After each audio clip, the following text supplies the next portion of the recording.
And with it. Yeah, we'll just wrap them up.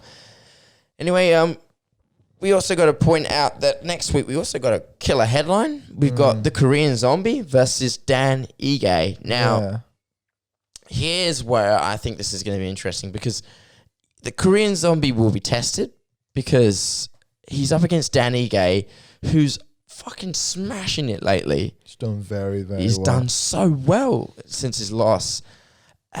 He's just bounced back up.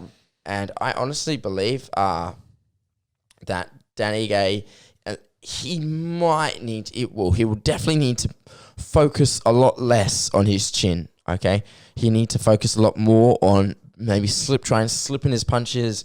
You know, getting in and out of distance. Because one thing about Dan Ige is that his jab is so quick, and he's got that power in that right hand as well. You can't forget about that. Yeah, and he's he's not someone to go the distance as well. He's not a fighter who wants to go distance. He's definitely someone who's going to want to put it away, because he's got a history of knocking him out, submissions, and he knocked out Mike Beltran literally within the first round of his last fight. His last loss was to Calvin Kattar, and that put a little bit of a bad taste in his mouth.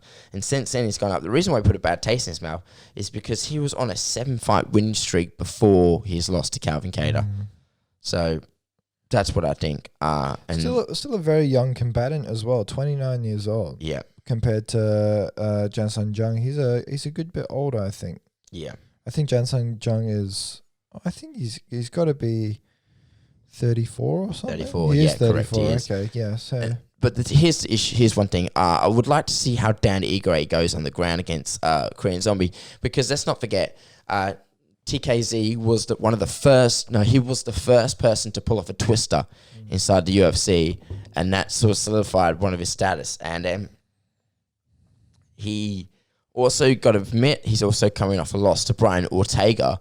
So he's got something that he needs to prove. And especially when you go off against Brian Ortega, he lost via decision, but Brian Ortega's shots were just insane, spinning back elbows and much, much more quicker. He didn't have to rely too much on his BJJ. He just took it to him, really. So yeah, I think, look, because Korean Zombie has been around a bit longer than Dan Ige, I would suggest that Korean Zombie has probably got a better resume. He's fought higher quality opponents, simply because he's been around longer and he is higher ranked, right? If you do go back in his last fight, look, he did have a competitive match against Brian Ortega, who's now the title contender, right? He's beat Frankie Edgar, beat Renato Marciano. He lost to Yair Rodriguez. That was a freak knockout. If that wasn't to occur in the last couple of seconds of that last round, he would have beat Yair Rodriguez, right? Before that, beat Dennis Bermudez. He's beat Dustin Poirier. And he did, unfortunately, lose to Jose Aldo by injury. But however, look, if you look through his resume, you can't call him a gatekeeper. No. He's a gatekeeper is much lower in the divisions and kind of is in the bottom bracket, the top 15, and kind of if they're good, they get past them. If they're not so good, they don't get past them. That's not how it works with the Korean Zombie. He's not a gatekeeper. He's given extremely high quality opponents. He's been around for a long time. Yeah. And it's cool that he's still here. Yeah. Because he was still around the time when Donald Cerrone, they had a similar history, right? They were around there at the same time in terms of the career prior to the UFC, right? Donald Cerrone, probably on the tail end of his career, right? About to leave the UFC. His last fight, his retirement fight.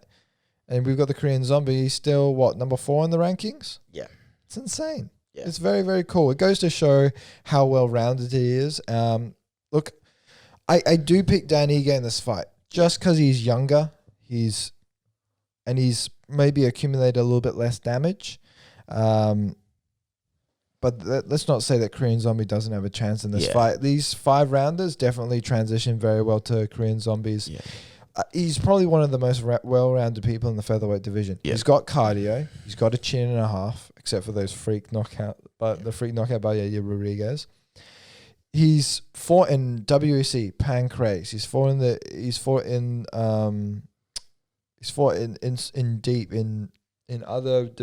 other promotions. He's got experience, right? 34 years old in his prime.